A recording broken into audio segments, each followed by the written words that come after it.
வடிவேலு படத்தை பார்த்தேன். பயங்கர சந்தோஷமாக இருக்கேன் நான்.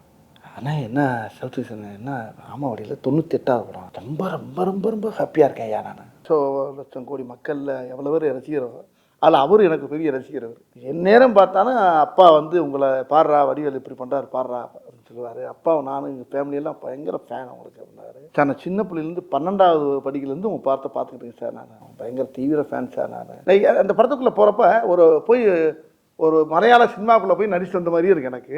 ஆனால் தமிழ் படம் தான். அவங்க என்ன தமிழ் வந்து எடுத்துட்டு மலையாளத்துக்கு போகுது. இப்போ எல்லா பேருமே உள்ள ஆடியன்ஸை கதைக்குள்ளே வந்துட்டு தான் பண்ணால் படத்தை வெளியே போக முடியும்.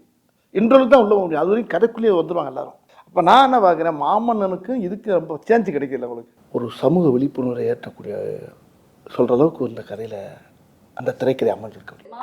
அது எத்தனை தடவை பார்த்தாலும் அவர்கிட்ட நிறைய இன்னும் சொல்லிக்கிட்டே இருப்பேன். அவரும் சிரிச்சுக்கிட்டே இருப்பார். அவர் கைத்தட்டி சுற்றிக்கிட்டு இருப்பார். அவர் சொன்னோன்னா டக்குன்னு இவர் வந்து சார் இந்த இடத்துல இது வச்சா நல்லா இருக்குமா அப்படின்னா டக்குன்னு அவர் டக்குன்னு சார் வேணாம் சார் தெரியாமல் கேட்டு தொலைங்க விட்டு தொலைங்க அப்படி. கார் போய்கிட்டு இருக்கணும் 50 கிலோமீட்டருக்கு அங்கிட்டு. ஐயோ வீட்டை அதை மறந்து வந்துச்சு. ஐயோ வண்டியை தப்புங்க இதை வச்சுட்டு பேக்கை வச்சுட்டு வலையில வச்சுட்டு அப்படி ஒரே ஒன்று பார்த்தா அவன் டிரைவர் என்ன செய்யாது அவன் ஓட்டிக்கிட்டு. இப்போ பாருங்க நான் இப்போ காரில் வந்துக்கிட்டேன் துண்டை மறந்துட்டேன். பெரிய அவர் சொன்ன வார்த்தை எனக்கு வந்து மனசை ரொம்ப நெகிழ வைக்கிது. என்னென்னா எனக்கு எப்படி நீங்கள் எப்படி செய்யோ அது மாதிரி எனக்கு பெரிய லட்சம் கோடி மக்களில் எவ்வளோ பேர் ரசிகரோ அதில் அவர் எனக்கு பெரிய ரசிகர். அவர் என் நேரம் பார்த்தாலும் அப்பா வந்து உங்களை பாடுறா வடிவேலு இப்படி பண்ணுறாரு பாடுறா அப்படின்னு சொல்லுவார். அப்பாவை நானும் எங்கள் ஃபேமிலியெல்லாம் பயங்கர ஃபேன் அவங்களுக்கு அப்படின்னாரு. அப்படியே சார் நான் சின்ன பிள்ளைலேருந்து 12வது படிக்கிலேருந்து உங்கள் பார்த்துக்கிட்டு இருக்கேன் சார். நான் பயங்கர தீவிர ஃபேன் சார். நான் அப்படின்னு மாமன்னே என்கிட்ட ரொம்ப நேரம் சொல்லியிருந்தார். இப்போ இந்த படத்தில் ரொம்ப நெருக்கமாக உட்காந்து பேசக்கூடிய அளவுக்கு இந்த படத்தில் அவருக்கு கூட எனக்கு ஒரு வாய்ப்பு கிடைச்சது. அது அவர் கூட பண்ணுறப்ப மராக்கல் அறிஞன். அப்புறம் ஹீரோ நான் வந்து அவர் தான் ஹீரோன்னு இன்னும் சொல்லிக்கிட்டு இருக்கேன். எனக்கு ஹீரோ அவர் தான். இணைந்த கைகள் இந்த மாதிரி அவர் கூட நடித்தது எனக்கு பெரிய பாக்கியம் அப்படி தான் நான் நினைக்கிறேன். ஆனால் அவர் என்ன நினைக்கிறாரு என்னை பெருசாக சொல்கிறாரு. எப்படியோ இந்த படத்தில் அந்த கதை வந்து அருமையான கதை தான் அந்த படத்தில் கண்கள். அது அந்த படத்துக்குள்ளே போகிறப்ப ஒரு மலையாள சினிமாக்குள்ளே போய் நடிச்சு வந்த மாதிரியே இருக்கு எனக்கு. ஆனால் தமிழ் படம் தான். அவங்க என்ன தமிழ் வந்து எடுத்துட்டு மலையாளத்துக்கு போகுது. இப்போ அந்த அவங்க அந்த கதையுடைய போக்கு அது எல்லாம் பார்த்தா அது நேச்சுரலாக இருக்குது. அந்த லொக்கேஷனுக்கு போனப்போ எல்லாம் நான் கேரளா போயிட்டு வர மாதிரியே இருக்கும். நம்ம ஊரில் தான் எடுக்கிறாங்க எல்லாம். இல்லை அம்பாசமுத்திரம் அங்கிட்டு இங்கே போகிறாங்க. இங்கே திருவண்ணாமலை போனால் ஒவ்வொரு லொக்கேஷன் பார்த்தீங்கன்னா இங்கே ஒரு 35 கிலோமீட்டர் 40 கிலோமீட்டர் மலைக்கு அடியில் அடிவாரம் யானை வர்ற ஏரியா அங்கிட்ட தான் போய் எடுக்கிறது. கதையோடு சேர்ந்து பொருள் பார்த்துங்க அந்த லொக்கேஷன். அது அப்போ ஆர்டிஸ்டாக வேலை செய்யவே ஆசையாக இருக்கும். எல்லா பேருமே உள்ள ஆடியன்ஸை கதைக்குள்ளே வந்துட்டு தான் பண்ணால் படத்தை வெளியே போக முடியும். இன்டர்வல் தான் உள்ளே போக முடியும். அது வரைக்கும் கதைக்குள்ளேயே வந்துடுவாங்க எல்லாரும். அப்படி அந்த கதை அந்த ஈர்ப்பு அது எனக்கே ஒரு பெரிய வாழ்க்கையில் கிடைச்ச ஒரு புது அனுபவமாக இருக்கு எனக்கு. இந்த வடிவேலை நான் பார்த்ததில்லை. நான் ஃபஸ்ட்டு வந்தோன்னே எனக்கு இந்த கதையை கட்டு சரி என்ன இது காஸ்டியூம் சார் அப்படின்னு. அப்போ கிருஷ்ணமூர்த்தி சார் தான் வந்தார் ரைட்ரு. வந்து ஒரு சில்லு எடுத்தார். ஒரு ஃபேன் செட்டு போட்டு இன் பண்ணி நிற்கிறேன். இந்த தான் ஒரு சில்லு போட்டு நிற்கிறேன். எனக்கு இந்த ஒரு சில்லு போதும் சார் அப்படின்னாரு. என்ன சார் நிறையா எடுப்பாங்களேண்ணா ஒன்று இதான் சார். ஓகே சார் அப்படின்ட்டாரு. இல்லை இன்னும் 10-20 எடுங்க வேறு மாதிரி எடுப்பா. என் மைண்டு மாறிடுச்சு சார் இதுதான் அப்படின்னாரு. இப்போ இந்த கெட்டப்பில் என்ன பார்க்குறாரு. அப்போ நான் என்ன பார்க்குறேன், மாமன்னனுக்கும் இதுக்கு ரொம்ப சேஞ்சு கிடைக்கல அவங்களுக்கு. அது ஃபுல்லாக வேட் ஷர்ட்டோடு வருது. இது ஒரு ஃபேன் போட்டு ஒரு இன் பண்ணி ஒரு பேக்கோடு இருக்கார். பட் இவர் அவர் கேரக்டர்னு பார்க்குறப்ப எனக்கே ஒரு புதுசாக இருந்துச்சு. நான் நடிக்கும்போது அந்த ட்ரெயிலரை பார்க்கும்போது எனக்கே என்ன கேட்டாங்க, ட்ரெயிலர் பார்த்தீங்கன்னா சார் எனக்கு சார் என்ன கண்ணை கட்டுறது என்ன புரியல வித்தியாசமாக இருக்குது அப்படின்றது ரொம்ப பெருமையாக இருந்துச்சு எனக்கு. இன்றைக்கி காலங்களில் இன்றைக்கி இருக்க இளைஞர்கள் மத்தியில் இன்றைக்கி நிறையா இன்றைக்கி வந்து இந்த இந்த இந்த கதை ரொம்ப ஒரு சமூக விழிப்புணர்வை ஏற்றக்கூடிய சொல்கிற அளவுக்கு இந்த கதையில் அந்த திரைக்கதை அமைஞ்சிருக்கு. ஆமாம், பொதுவாகவே இப்போ நானும் ஹீரோ கிடையாது யாரும் கிடையாது கூட வச்சுக்கோங்க, இந்த கதை தான் ஹீரோ. அவ்வளோ அற்புதமான விஷயத்த டைரக்டரும் கதாசிரியர் இந்த படத்தை ரொம்ப அருமையாக இயக்கியிருக்காங்க. ரொம்ப முக்கியமான விஷயம் என்னென்னா மக்கள் இந்த படத்தை பார்க்குறப்ப ஒரு ரொம்ப பேருக்கு ஒரு பெரிய விழிப்புணர்வாக இருக்கும். அது ஒன்று. இதில் நடிச்சிருக்க ஆர்டிஸ்ட் அத்தனை பேருமே இந்த கதையோட நல்லா பின்னி பிணைஞ்சிட்டாங்க எல்லாரும், எல்லா பேருமே. இதில் பவுட் சார் கிடச்சது வந்து இந்த படத்துக்கு அது இன்னும் மெருகேற்றி இருக்குது. அதுதான் இன்னொன்று தியா அந்த இப்போ இந்த ட்ரெய்லரை பார்த்து எல்லோரும் ஆளுக்கு ஒரு கதை எழுதுறாங்க, ஒவ்வொரு கதையாக எழுதிட்டு வர்றாங்க. இப்போ அந்த கதையில் 4-5 கதை எங்களுக்கு கிடச்சிருக்கு. அதே டைரக்டர் ஆட்டையை போட்டு பண்ணலாம்னு இருக்காரு. இல்லை அவங்க சொன்னது அது புதுசு புதுசாக இருக்குது, அது ரொம்ப இன்ட்ரெஸ்டிங்காக இருக்குது. ட்ரெய்லரை வச்சு அவங்க ஒரு கதை சொல்லிட்டு இருக்காங்க, இது நல்லா இருக்கே, இது அது இது அதோட இது ஒரு ஒவ்வொன்றும் ஒரு மாதிரியா இருக்கு. முக்கியமா நம்ம கோவை சரளாமாவும் வந்து நடிச்சிருக்காங்க. உங்களோட காம்பினேஷன் பல வருடங்கள் கழிச்சு ஸ்கிரீன்ல பார்க்குறேன். அவங்க கூட சேர்ந்து இல்லைனாலுமே இந்த படத்துல அவங்க ஒரு வித்தியாசமான கேரக்டர் அவங்க பண்ணியிருக்காங்க. ரொம்ப சீரியஸாக பண்ணியிருக்காங்க, அவங்க ரொம்ப நல்லா பண்ணியிருக்காங்க. அவங்க சும்மாவே அவங்க வந்து பிறவி ஆர்டிஸ்ட், அவங்கள சொல்லவா வேணும் உங்களுக்கு. அவங்க எந்த கேரக்டர் கொடுத்தாலும் அசத்திட்டு போகிறாங்க. அதான் தமிழ் சினிமாவில் அவங்க இன்னொரு மனோரமா மாதிரி இருந்துச்சுங்களேன். அவங்க இந்த படத்தில் வேற மாதிரி அவங்க பண்ணியிருப்பாங்க. சூப்பர். ரொம்ப வருடங்கள் கழிச்சு நீங்கள் இந்த படத்தில் நடிக்கும்போது அனுபவம் எப்படி இருந்தது சார் அம்மா கூட? அவங்களுக்கு எனக்கு அதிகமாக காம்பினேஷன் வராது.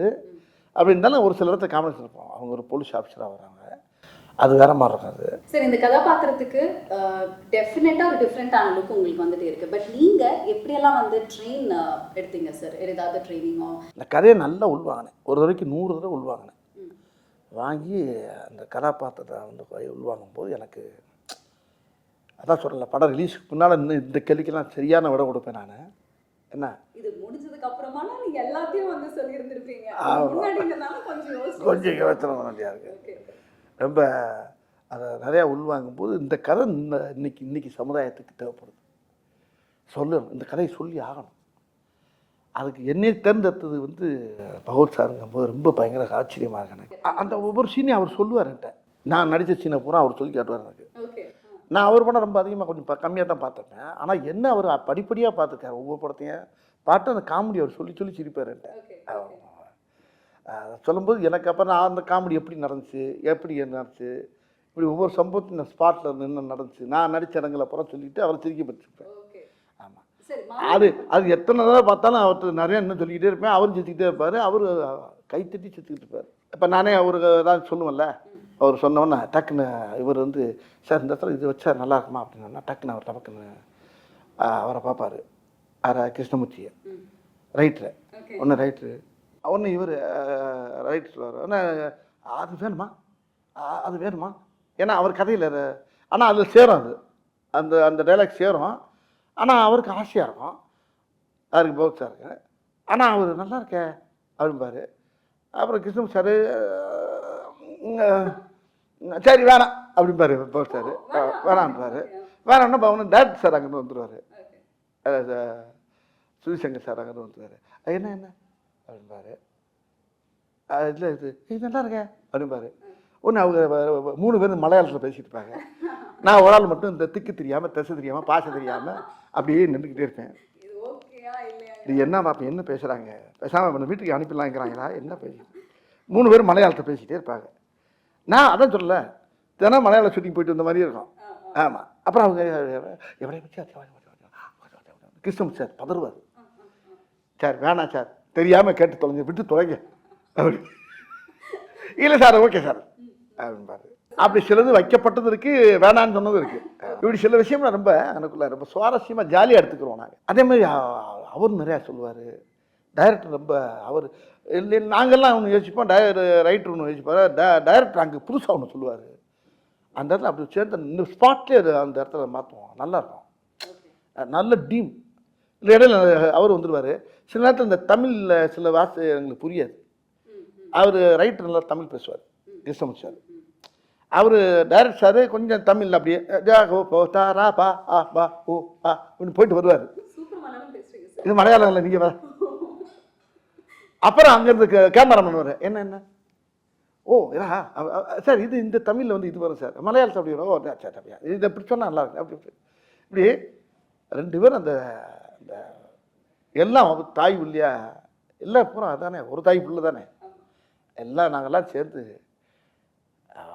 2 மொழியும் சேர்ந்து அதில் விளாண்டுருப்போம் பாருங்கள், பிரமாமா. உண்மையிலே நல்ல அனுபவம், நல்ல படம். மக்களுக்கு சொல்ல வேண்டிய ஒரு நல்ல விஷயத்தை விழிப்புணர்வாக்குற அளவுக்கு ஒரு படத்தை கொடுத்துருக்காங்க. இது எப்படின்னா, எல்லாருக்குமே இந்த வியாதி இருக்குது. எல்லாருக்குமே அந்த வியாதி இருக்குது. இந்த வியாதி இல்லாதவங்களே கிடையாது. ரொம்ப பேரும் இது இது ரைட்டர் வந்து என்கிட்ட சொன்னபோது கிருஷ்ணமூர்த்தி சார் சொன்னாருங்க. இப்போ பொதுவாக பாருங்கள், நம்ம வீட்டில் நம்ம இல்லை நம்ம அம்மாவாக இருக்கணும், ஒய்ஃபாக இருக்கணும், யாராக அந்த கார் போயிட்டு இருக்கணும், 50 கிலோமீட்டருக்கு அங்கிட்டு, ஐயோ வீட்டை அதை மறந்து வந்துட்டு, ஐயோ ஐயோ வண்டியை தப்புங்க, இதை வச்சுட்டு பேக்கை வச்சுட்டு வலையில் வச்சுட்டு அப்படி ஒரே ஒன்று பார்த்தா அவன் டிரைவர் என்ன செய்யாது அவன் ஓட்டிக்கிட்டு இங்கே ஃபேமிலி கத்துற பாட்டு ஒரே ஏதோ ஒரு பேக்கை வச்சுட்டு வந்துட்டாலாம், அவன் ஓரமாக வண்டியை நிப்பாட்டிட்டான். ஏப்பா எப்படி கொண்டு வர முடியுமா? எங்க 70 கிலோமீட்டர் வந்தாச்சுங்க. இப்படிலாம் நடக்கும். நிறைய பார்த்துப்போம் வாழ்க்கையில். எல்லார் வீட்லேயும் அது பெரிய ஒரு முக்கியம். அந்த மறக்கிறது ரொம்ப. இப்போ பாருங்க, நான் இப்போ காரில் வந்துருக்கேன், துண்டை மறந்துட்டேன். இந்த துண்டை வீட்டில் வச்சுட்டு வந்தா கையில் துண்டு இல்லாமல் இருக்க முடியாரா? ஐயோ அந்த தவளை காணாமடான்னு சொல்லிட்டு வந்தேன். வெளியே வந்து பார்க்குறேன், டவுசர் பையில் இருக்கு. இங்கே என்ன இருக்குது? அந்த ஆட்டை தோலில் போட்டு தேடுவாங்கல்ல, அது மாதிரி நிறைய விஷயங்கள் மறதிங்கிறது வந்து வாழ்க்கையில் மனுஷனோட ரொம்ப கலந்துருச்சு இன்னைக்கு. அப்போ அந்த மறதிங்கிறத எப்படிங்கிறத அந்த இடத்துல அது எனக்கு இந்த கதையில் வந்து ரொம்ப உதவியாக இருந்துச்சு. இப்போ சௌத்ரி சார் எனக்கு பேசினார். இப்போ உங்களை பேசுறதுக்கு முன்னால் என்கிட்ட பேசினார். இந்த படத்துடைய ப்ரொடியூசர் சூப்பர் சௌத்ரி சார் பேசினார். வடிவேல் படத்தை பார்த்தேன், பயங்கர சந்தோஷமாக இருக்கேன் நான். ஆனால் என்ன சவுத்ரிசன் என்ன ஆமாவடியில் 98வது படம் அது. எனக்கு ரொம்ப ரொம்ப ரொம்ப ரொம்ப ஹாப்பியாக இருக்கேன் ஐயா நான். ஆமாம், நல்லா பண்ணியிருக்க, பகுத்து நல்லா எல்லாமே நல்லா பண்ணியிருக்கீங்க. நான் சொன்னேன், தமிழ் சினிமாவுடைய ஜாம்பவான நீ தான். ஒரு கதையை செலக்ட் பண்ணால் சாமானியமாக செலக்ட் பண்ணி அதை வந்து ஓகே சொல்ல மாட்டேங்க. அப்படியே ஓகே சொன்னாலும் ஒரு ஆளை கூப்பிட்டு பாராட்டுறது ரொம்ப ரேர் எனக்கு தெரிய. ஆமையா, உனக்கு தெரியுமில்ல என்னை பற்றி, நான் உன்னை கூப்பிட்டு பாராட்டுறேன்னா எனக்கு அவ்வளோ உன்னை பாராட்டுன்னு 2 நாளாக உன் நம்பரை கேட்டு நான் பேசி தேடி ஒரு கேட்டுக்கிட்டேன். அதனால ஒன்றே பிடிக்க முடியல, நீ கொஞ்சம் பிஸியாக இருந்த ஒரு அப்படின்னாரு. அப்போ நான் அந்த பிரபுதேவா படத்தில் டிஸ்கஷனில் நானும் போய் கொஞ்சம் கலந்து போய்கிட்டு இருக்கேன். பவர் நானும் பண்ணுறோம் ஒரு படம். ஆமாம் ஆமாண்ணே, ஆமாம் ரொம்ப நல்லா இருக்கு அப்படியில. அது பெருவாயால் சொல்கிறது வந்து பெரிய தேசிய அவார்டு கிடைச்ச மாதிரி எனக்கு. அந்த படத்தை அவர் பாராட்டுனது தான் எனக்கு வந்து பெரிய வெற்றி இந்த படத்தை. சரி, இந்த படத்துல இருந்து மக்கள் வீட்டுக்கு போகும்பொழுது என்ன மாதிரி ஒரு எக்ஸ்பீரியன்ஸ் இருக்கும்னு நினைக்கிறீங்க? அதனால் முழுமையாக ஏற்றுக்குறாங்க அந்த படத்தை. படத்தை ரொம்ப ரசிப்பாங்க. அந்த இது இந்த அதெல்லாம் சொல்லலை. இந்த படம் வந்து முக்கியமாக அன்றைக்கி வந்து ஜனங்கள் மத்தியில் அது வந்து ரொம்ப பெரிய உஷாரம் உண்டாக்கும். ஜனங்கள் மத்தியில் ஒரு விழிப்புணர்வு வரும், பெரிய உஷாரம் உண்டாக்கும். பெரிய ஒரு மாதிரியான ஒரு படம் அது. காத்திருப்போம். அண்ட் உங்களுக்கு மாரிசன் படம் எந்த அளவுக்கு ஸ்பெஷல்? மாரிசன்ற டைட்டில் எனக்கு ரொம்ப வித்தியாசமாக இருந்துச்சு. டைட்டில் என்ன வச்சுருங்கப்ப அப்போ டைரக்டர் விமர்சனம் சொன்னாங்க மாரிசன். மாரிசன்கிறது மீனிங் என்னன்னு கேட்டேன் நான். அதுக்கு மீனிங் சொன்னார். அதுவும் அந்த ராமாயணத்தில் வந்து அந்த சீதையை கடத்தும் போது மானா மாறி உள்ளே போகும்ல, அந்த கேரக்டர், அது பேர் தான் மாரிசன்னார். இதெல்லாம் எனக்கு தெரியாது, நான் ராமாயணம்லாம் படிக்கலாமா. அவர் சொன்னார் அந்த அந்த அந்த டைட்டிலுக்கு இந்த கதைக்கு என்னங்க போனால் இந்த டைட்டிலை வச்சு கதை கேட்டேன் நான். அப்போ நீ கேட்ட கேள்வி என்ன அதான் கேட்டீங்க. இப்போ நீங்கள் கேட்டது இந்த அதான் அந்த டைட்டிலுக்கு ஏற்ற இந்த கதை வந்து ரொம்ப ஆப்டாக இருந்துச்சு. அந்த கதை அது ரொம்ப என்னை ரொம்ப பாதிச்சிருக்கு. இந்த படம் எனக்கு ரொம்ப பிடிச்ச கதை. ரொம்ப என் வாழ்க்கையிலே இது பெரிய வரலாறு மாதிரி இருக்குன்னு நினச்சிங்களேன். எனக்கு இது பெரிய ஒரு பெரிய மைல்கல். இது எத்தனையோ படம் பண்ணிக்கேன், வரிசையாக பண்ணிகிட்டே வந்திருக்கேன். ஒவ்வொரு படத்தில் புலிகேஷ் பண்ணியிருக்கேன், அது ஒரு பெரிய படம். மாமன்னுக்கு அப்புறம் நீங்கள் ஜம்ப் பண்ணி வந்த மாரிசன். இப்போ என்ன கேட்டால் இப்போ ஒவ்வொரு படமும் இப்போ எனக்கு எல்லாமே கலந்து வருது. இப்போ ஒரு கேரக்டர் ரோல் வருது. நல்ல இப்போ சுந்தர்ஜி படம் பண்ணோம்ல யங்கர்ஸு, அது ஒரு நல்ல காமெடி படம். அது இப்படி ஒன்றும் மாறி ஒரு கதையை பூரா செலக்ட் பண்ணி தான் பண்ணிட்டு வரேன் நான். அந்த செலெக்ஷனில் இந்த கதை வந்து எனக்கு கிடைச்ச பெரிய பாக்கியம்னு நினைக்கிறேன்.